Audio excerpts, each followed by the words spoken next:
So this podcast will touch upon Luka Magnotta's aunt, Andrea Loschiavo and her death. This podcast is my opinion and is protected by freedom of speech. I've done a lot of research and this is what I've discovered. Miss Andrea Yorkin was their younger sister of Luka's mother, so she was Luka's aunt. Andrea was always a very happy and fun woman. She lived her life to the fullest and was always advancing in life. She was the product of an affair, and she had never known her real father. Andrea was always the black sheep of the Yorkin family. She was never expected. She was always on the outside looking in. She was emotionally neglected her entire life by her relatives, and none of her family ever expected her. Luka and Andrea always did their own things, and they distanced themselves from their relatives. They're destructive, dysfunctional relatives. Andrea met her fiancé, Nick, in 1997, and they were married and had a large Italian fairy tale wedding. I really hope one day the wedding video will be made public because it was so beautiful. Luka is in it dancing the night away, and it's epic. As I previously reported, Luka hardly ever spent any time with any of his relatives because he was completely just not getting along with any of them. He was absolutely incompatible with every relative. And in my opinion, Luka and Andrea were too good for that family. They were both like diamonds surrounded by sand. The Yorkin family was always jealous of the two of them. Andrea and her husband had 2 kids and a nice home and a wonderful life, it appeared.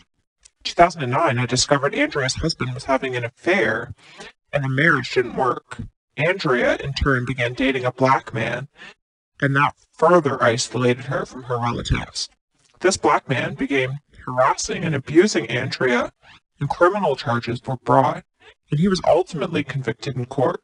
In 2010, Andrea was found in her condo dead on the living room sofa.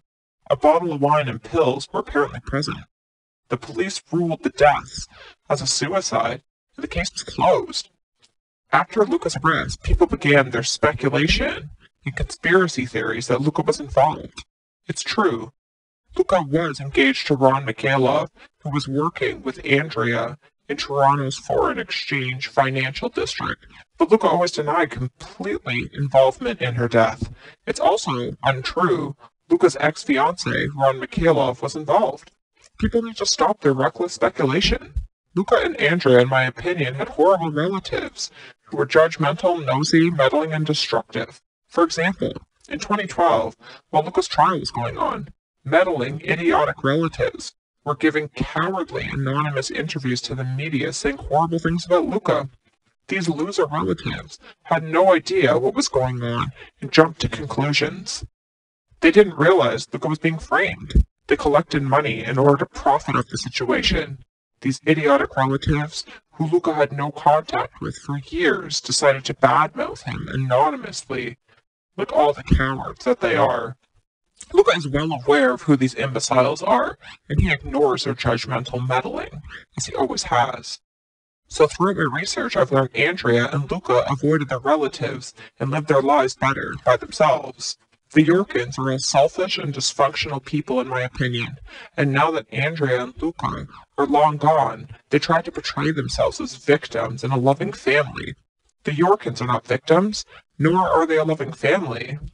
Thank God Luka and Andrea distanced themselves. Well, everyone, this podcast has been my research.